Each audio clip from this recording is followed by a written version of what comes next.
Pastor Edson Queiroz, da Primeira Igreja Batista, em Santo André, São Paulo. Ele costumava dizer que 3 coisas fundamentais para a evangelização saem da igreja local.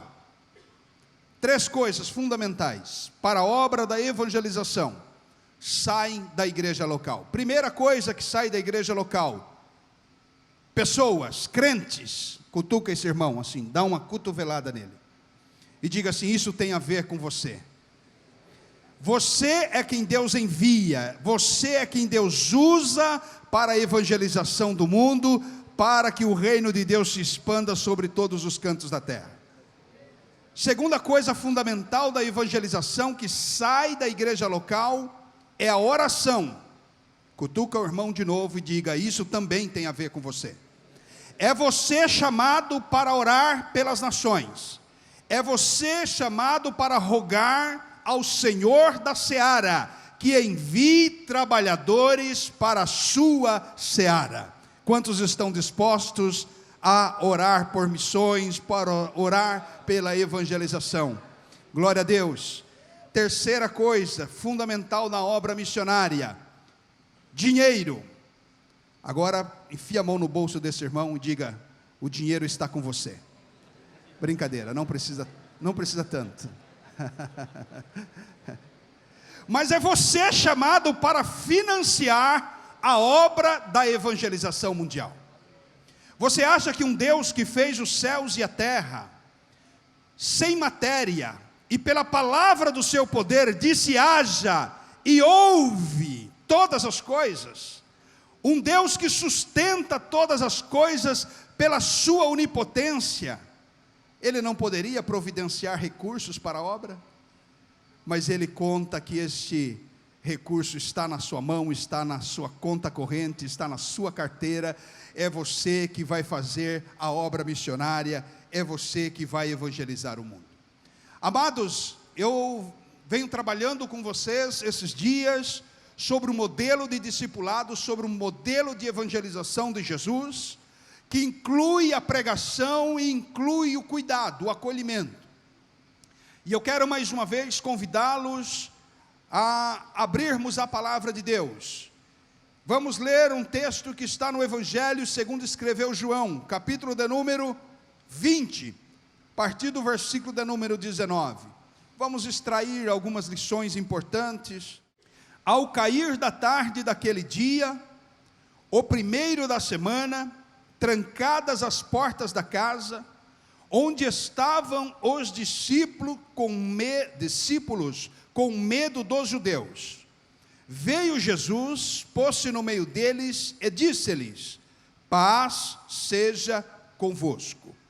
E dizendo isto, lhes mostrou as mãos e o lado. Alegraram-se, portanto, os discípulos ao verem o Senhor. Disse-lhes, pois, Jesus outra vez: paz seja convosco.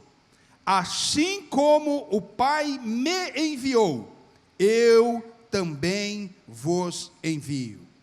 E havendo dito isto, soprou sobre eles e disse-lhes: recebei o Espírito Santo. Se de alguns perdoardes os pecados, são-lhes perdoados.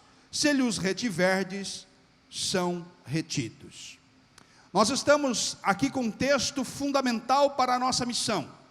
E eu gostaria que você respondesse comigo, ou repetisse comigo o versículo de número 21, a parte B do versículo que diz: assim como o Pai me enviou, eu também vos envio. Vamos lá? 1, 2, 3. Assim como o Pai me enviou, eu vos envio. Amém? Jesus aqui cria uma conexão entre a nossa missão e a missão dele, ou o contrário, entre a missão dele e a nossa missão. Nós estamos aqui, portanto, numa leitura de um texto, aqui no cair da tarde de um domingo, o domingo da ressurreição. E nós temos aqui um cenário que nós precisamos pensar sobre ele. Diz assim que ao cair da tarde daquele dia, o primeiro da semana, estavam os discípulos trancados.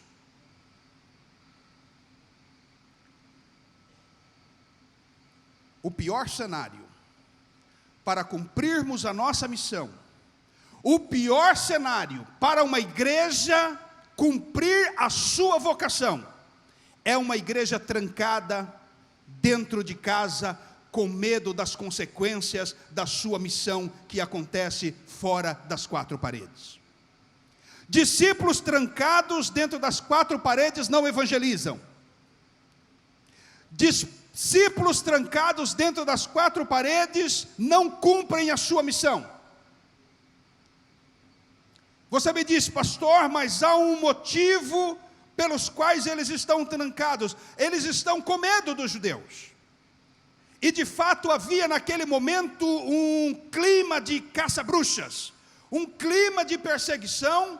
Provavelmente, se eles estivessem ali livremente circulando, eles talvez fossem mortos ou, no mínimo, presos. Há sempre, amados, uma razão, muitas vezes justificada, mas elas só servem apenas para impedir o cumprimento da nossa missão, que deve acontecer fora das quatro paredes, que deve acontecer na autoridade do Espírito Santo, que deve acontecer aonde há demandas para a pregação do Evangelho.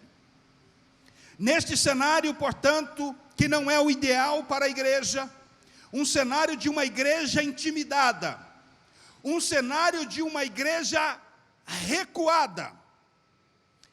E pelo que nós aprendemos da palavra de Deus, a igreja não recua, a igreja avança.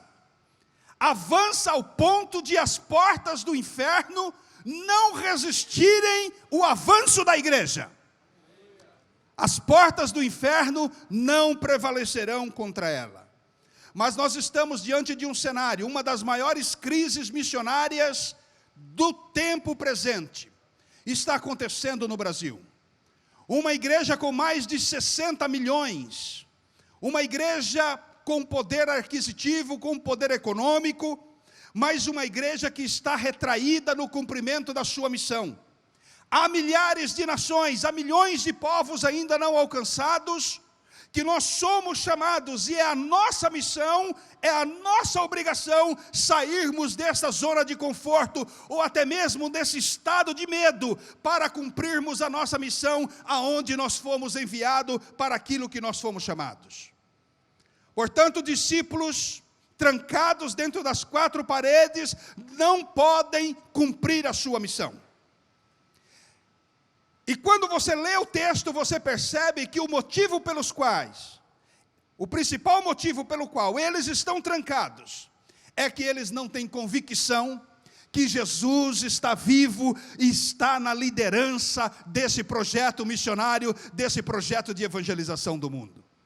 É preciso Jesus se apresentar a eles, e Jesus mostra-lhes as mãos e os lados, e aí o texto muda a narrativa. No versículo 19 fala que eles estavam com medo dos judeus, e no versículo de número 20 diz que ao terem a consciência de que Jesus havia ressuscitado, o estado de ânimo da igreja, o estado de ânimo dos discípulos muda. Diz aqui o texto: alegraram-se, portanto, os discípulos ao verem o Senhor. Meu irmão, um dos maiores motivadores do cumprimento da nossa missão é você entender que Jesus está na liderança desse projeto. É Jesus que é o capitão do barco, é Jesus aquele que salva, é Jesus aquele que cura, é Jesus aquele que liberta, é aquele que está com a igreja. Ele usa a igreja, capacita a igreja para o cumprimento da sua missão, para o cumprimento da sua tarefa. Mas os discípulos, até terem a consciência de que Jesus está entre eles, até que os discípulos tenham a consciência de que Jesus está vivo. E aqui nós encontramos, portanto, um fundamento da obra missionária. O Cristo ressurreto é a razão da missão da igreja. Uma igreja com Cristo morto não é uma igreja que avança, não é uma igreja que cumpre a sua chamada, mas uma igreja que crê, que entende, que proclama, que prega que Jesus ressuscitou. É uma igreja que sai das quatro paredes para o cumprimento da sua missão, fora das quatro paredes, aonde há necessidade para o cumprimento da sua missão. Mas Jesus aparece para os discípulos e Jesus é extraordinário. Talvez se fosse eu aqui, eu dava uma bronca. O que vocês estão fazendo aqui?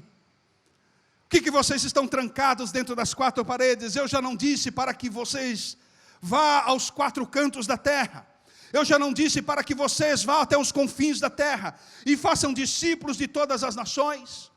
Mas Jesus trabalha com o nosso psicológico também, amados. Jesus está trabalhando com o seu psicológico durante essa conferência, mostrando para você, mostrando para mim, que Ele não nos deixou órfãos. Ele está conosco e Ele quer me usar, quer usar a sua vida, quer usar a nossa vida, quer usar a igreja de Joinville para alcançar o mundo. Joinville é pequena para o potencial desta igreja. Essa igreja está sendo chamada para alcançar as nações.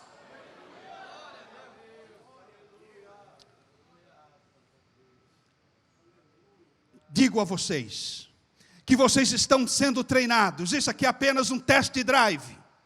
Isso aqui é apenas um aperitivo do que Deus está fazendo aqui na igreja de Joinville, levantando vocês como uma grande potência para abençoar as nações, uma grande potência para enviar missionários aos povos não alcançados, enviar missionários ao continente africano, enviar missionários à janela das 40, uma geração de jovens incendiados pela palavra de Deus, incendiados pelo Espírito Santo, para o cumprimento desta vocação gloriosa, que é a pregação da palavra de Deus. Meus queridos irmãos, Jesus, portanto, aqui aparece trabalhando com o nosso emocional, aparece trabalhando com o nosso psicológico. Ele mostra as mãos, e o que Ele está fazendo com você aqui também é a mesma coisa. Olha, eu estou aqui, eu estou capacitando vocês. Cada palestra que está sendo dada, cada testemunho que está sendo ministrado, são demonstrações de que vocês têm uma missão a cumprir, e vocês estão qualificados para esta missão. Agora, essa missão não acontece de qualquer maneira. Essa missão tem um padrão, e o padrão da missão é o próprio Senhor Jesus. É a própria missão dele. O versículo 21 deixa isso bastante claro. Se você me acompanha na leitura, você pode ver que ele repete novamente aquele cumprimento, aquela palavra de motivação: paz seja convosco. Mas essa paz que seja convosco não é um convite para um resort. Quando ele diz paz seja convosco, não é um convite para férias. Agora vocês estão tranquilos, agora vocês podem descansar, porque eu ressuscitei. Ele aproveita esse momento de entusiasmo, ele aproveita esse momento de avivamento no meio dos discípulos. Um cenário de medo, um cenário de tristeza, um cenário de covardia, para um sinal, para um momento de confraternização, um cenário de ânimo, um cenário de alegria. E ele então repete a missão para a igreja: assim como o Pai me enviou, eu vos envio. Se você está se sentindo avivado nesta conferência, se você está se sentindo tocado nesta conferência, você está sendo motivado pelo Espírito Santo para sair das quatro paredes e ir até os confins da terra e pregar o Evangelho a toda criatura. E ele estabelece um princípio, ele diz: assim como o Pai me enviou, eu vos envio. E é natural, portanto, que nós nessa hora olhemos para o ministério de Jesus. E você pode estar se perguntando: pastor, mas como foi que o Pai enviou Jesus? Como é que Jesus cumpria a sua missão? Como que era o modelo do ministério de Jesus?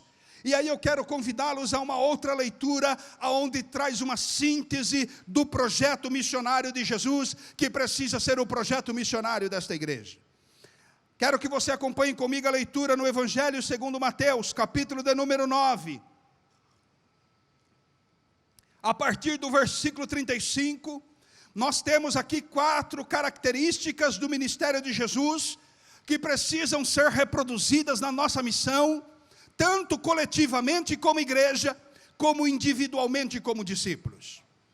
4 características ou 4 marcas. Se Jesus disse que da maneira que o Pai o enviava, nós também estamos sendo enviados, então você precisa olhar as características do ministério de Jesus, aprender do ministério de Jesus, e você reproduz então essas características, para que você então esteja cumprindo a sua chamada, cumprindo o seu ministério. Capítulo 9 do Evangelho segundo Mateus, versículo 35 diz assim: e percorria Jesus todas as cidades e povoados, ensinando nas sinagogas deles, e pregando o evangelho do reino, e curando toda sorte de enfermidades. Vendo ele as multidões, compadeceu-se delas, porque estavam aflitas e exaustas, como ovelhas que não têm pastor. Então se dirigiu aos seus discípulos: a seara na verdade é grande, mas os trabalhadores são poucos. Rogai, pois, ao Senhor da seara, que mande trabalhadores para a sua seara. E aqui, amados, há um conceito de missão. Aqui há um modelo de evangelização. Há um modelo de pregação, há um modelo de ministério. O texto do versículo 35 diz: percorria Jesus. Ou seja, o ministério de Jesus acontece fora das 4 paredes. Isso precisa ser repetido. Isso precisa ser reafirmado inúmeras vezes, que o ministério da igreja não pode se restringir às 4 paredes, aquilo que nós realizamos aqui. A igreja local é um centro de treinamento. A igreja local é um lugar em que você é qualificado, em que você é preparado, mas não é dentro da igreja local que você cumpre a sua missão.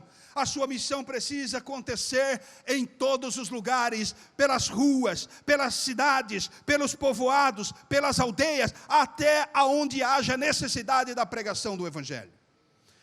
Hoje pela tarde nós falamos da missão do Senhor Jesus, que saiu ali às margens do mar da Galileia, no meio de uma multidão, e ele atravessa o mar da Galileia, enfrentando oposição, enfrentando problemas durante aquela travessia do mar, para chegar na região de Gadara, do outro lado do mar, para alcançar uma pessoa que vivia escrava de Satanás. O endemoniado gadareno, Marcos capítulo 5, do verso 1 ao 14, vai narrar esse propósito de Jesus.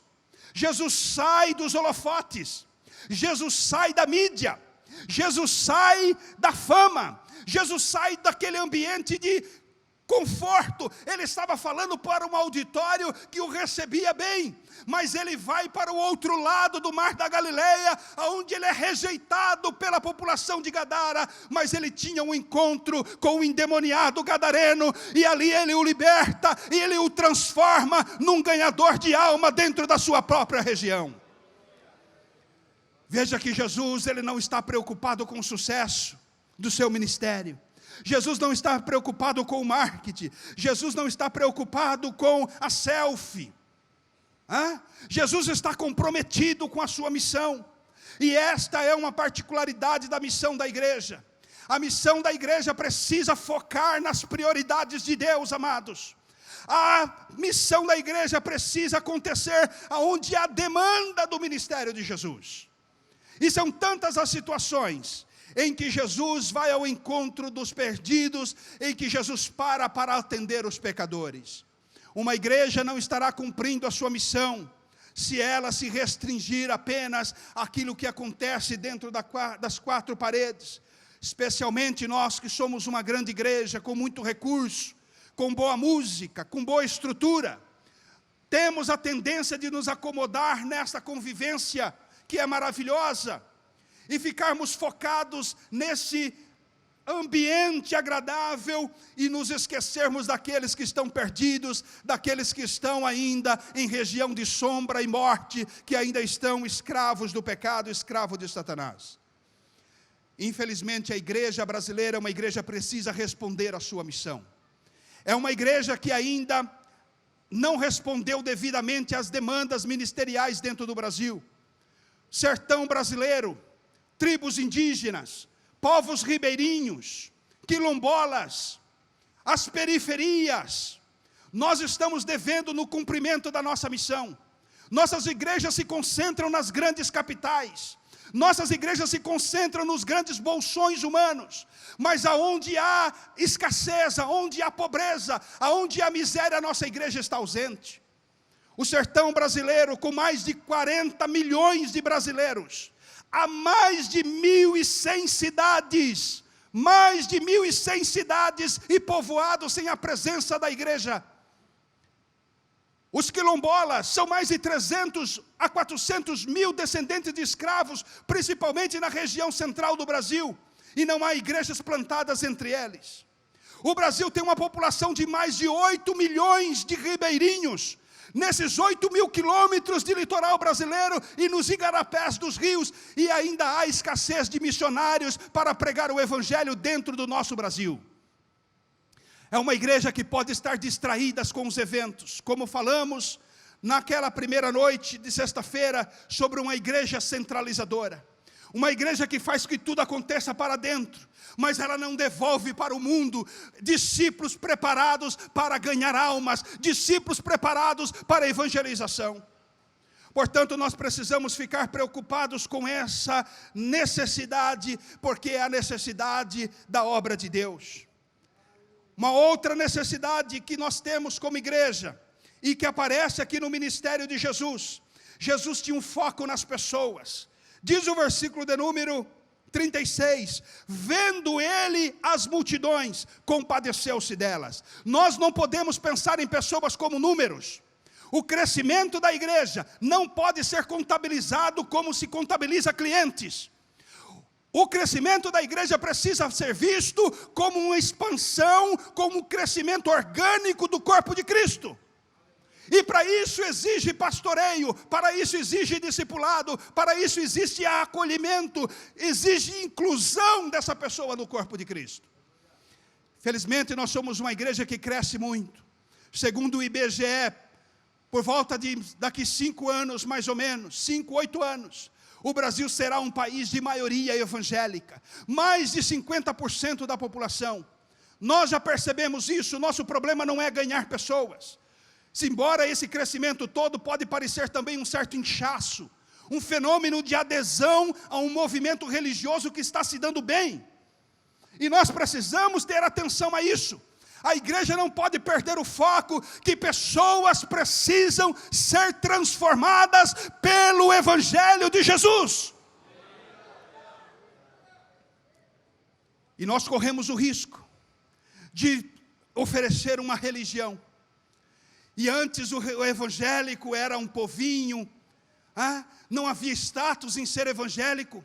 Hoje ser evangélico é ser deputado, ser evangélico é ser senador, ser evangélico é ser cooptado pelo presidente da república. Mas ser evangélico não é isso. Ser evangélico é ser a igreja de Cristo, o organismo de Cristo para a salvação da humanidade, para ganhar os povos não alcançados. Portanto, Jesus olha para as multidões. Quando nós olhamos para as pessoas e não sentimos o que Jesus sentia, pode ser um sinal, pode ser um sintoma de que nós estamos nos desviando da missão, nós estamos focando outras coisas, nós estamos valorizando coisas e esquecendo as pessoas, quando deveríamos amar as pessoas e usar as coisas. Mas Jesus aqui está olhando para as multidões. Há uma crise de visão na igreja. Nós temos dificuldade de enxergar as necessidades, amados. Muitas vezes as seitas enxergam as necessidades mais do que nós. Nós já perdemos o porta a porta para as testemunhas de Jeová. Nós já perdemos o casa a casa para espíritas. Aonde nós não estamos, as seitas já estão. Aonde nós não estamos, o islamismo já está chegando com cestas básicas e um exemplar do Corão dentro das cestas básicas. A igreja precisa enxergar as pessoas, precisa enxergar a necessidade de um mundo sem Deus. Uma igreja que tenha a visão do Senhor, que olhe para as multidões e sinta paixão por almas, que sinta amor pelo perdido. Conta-se a história de um fabricante de sapatos. E ele chamou o seu gerente e disse assim: olha, vai até a África. E é importante que você vá e faça uma sondagem daquele território, porque eu quero exportar sapatos para a África. E o gerente foi para a África, chegou na África, depois de uma semana rodando pelos vilarejos, andando por aqueles lugares, ele ligou para o seu patrão e disse: olha, esquece a África, porque ninguém usa sapato na África, portanto não tem mercado para nós aqui. O patrão comprou a passagem de volta, ele chegou na empresa, e o patrão tocou a vida ali, mas ficou incomodado com aquilo, e chamou um outro gerente comercial, e disse: olha, eu vou mandar você para a África de novo. Não contou o episódio do primeiro, falou: vai para a África, vê se há oportunidade de negócios. E aquele segundo gerente chegou na África, e quando ele male, no primeiro dia, rodou aquelas circunvizinhanças do aeroporto, ele ligou para o seu patrão e disse: pelo amor de Deus, manda um container de sapatos, porque ninguém usa sapato aqui, nós vamos vender sapatos. Visão. Jesus olhava para as multidões, e ele via pessoas necessitadas do Evangelho. Ele precisa olhar, nós precisamos olhar para as multidões, meus irmãos, e movermos de íntima compaixão por elas. Quando nós olhamos, portanto, para o ministério de Jesus, nós vemos um ministério de prioridade. Jesus então volta-se para os seus discípulos, diz o texto, verso 37, então dirigiu-se aos seus discípulos e disse: a seara na verdade é grande, mas os trabalhadores são poucos. Rogai, pois, ao Senhor da seara, que mande trabalhadores para a sua seara. Ou seja, não há funcionários, não há falta de funcionários. O que é falta de trabalhadores, de gente trabalhando. É como se ele olhasse para aquela plantação, para aquela lavoura, e ele fizesse a conta, olha, pelo número de pessoas que estão trabalhando, e pelo tempo que demora até que se perca a plantação, não vai dar tempo. Nós vamos perder parte da colheita. Nós precisamos levantar obreiros, nós precisamos levantar missionários, trabalhadores para cumprimento desta missão. E quem envia missionários é o Espírito Santo. É por isso que Jesus termina o versículo de número 38 dizendo: rogai, pois, ao Senhor da seara que envie trabalhadores para a sua seara. E há um sopro do Espírito aqui em Joinville. Há um mover do Espírito aqui em Joinville. Quem quer ir? Quem enviarei? Quem quer ir por nós? Os campos estão brancos para a colheita. Há necessidade de milhares de pregadores do Evangelho. Há necessidade de milhões de ganhadores de almas. E nós aqui estamos orando para que o Senhor levante a igreja de Joinville como uma resposta às demandas do campo missionário. Ah, meus irmãos, se você sente esse toque de Deus, se você sente esse mover de Deus no seu coração, comece amanhã mesmo, comece essa semana mesmo, ganhando almas, proclamando o Evangelho de Jesus. Rogai, pois, ao Senhor da seara que envie trabalhadores para a sua seara. E há uma chave no cumprimento desta missão. É a forma com que nós vemos o nosso chamado, a forma com que nós ouvimos a nossa ordem. Aquilo que nós recebemos, como é que nós respondemos a ela. E há uma outra ilustração muito interessante. Não sei se vocês têm gato em casa. Quem tem gato em casa? Faça assim. Existe uma teologia do gato e uma teologia do cachorro. Quem tem cachorro em casa? Você que tem um gatinho, você sabe. Você dá carinho para ele. Ele dorme no meio dos seus cobertores. ração, precisa ser ração especial, exclusiva para o gato. Você vai tentar fazer carinho no gato, o gato corre. Mas ele vê você fazendo tudo aquilo em favor dele, ele pensa: poxa, esse meu dono me paparica tanto, eu só posso ser Deus, porque ele é servido por nós. Eu tenho um gato em casa, eu sei do que estou falando. Agora o cachorro, você deixa ele no quintal, ele come o resto da comida, e ele continua abanando o rabo, protegendo a sua casa, lambendo você, porque aquele pouco que ele recebe, ele pensa: poxa vida, o meu dono só pode ser Deus. Ele é tão generoso comigo, ele é tão bom comigo. Eu vou retribuir ele com serviço, eu vou retribuir ele com a minha obediência. Muitos de nós estamos recebendo as bênçãos de Deus, achando que nós somos deuses, que nós somos merecedores do que Deus tem feito conosco. Mas o que o Senhor tem feito por nós, meus irmãos, é uma demonstração de que Ele é poderoso, de que Ele é o Senhor, de que Ele é o dono da obra, e que você deve a Ele obediência. Se Ele disse: ide por todo mundo, você vai para todo mundo. Como Sophia Miller, quando perguntaram para Sophia Miller, depois de 48 anos de ministério na Amazônia, entre tribos indígenas, como que foi a sua chamada? Sophia Miller disse: eu não tive chamada. E questionaram ela dizendo: como que você não teve chamada? Como que foi? Que revelação que foi? Que anjo, que sonho, que profeta que falou com você? Ela disse: nada disso aconteceu comigo. Eu li Marcos 16:15, ide por todo mundo. Ide por todo mundo, ide por todo mundo. E eu obedeci, recebi e obedeci. E esta chamada está sobre vocês. Não há um peso maior sobre a igreja de Joinville do que a sua responsabilidade com a evangelização do mundo. Se vocês estão sendo avivados pelo Espírito Santo, se vocês estão sendo despertados pelo Espírito Santo, está pesando sobre você a responsabilidade de responder aos campos que estão brancos, aos milhões e milhões daqueles que estão precisando de salvação. Vem meia dúzia e você se acha no direito de ficar sentado no banco. Por isso que eu não quero te chamar aqui, porque você que está aqui na frente, você que está lá no fundo, você que está no meião, você que está aqui na cadeira dos obreiros, todos foram chamados para serem missionários e pregadores do Evangelho.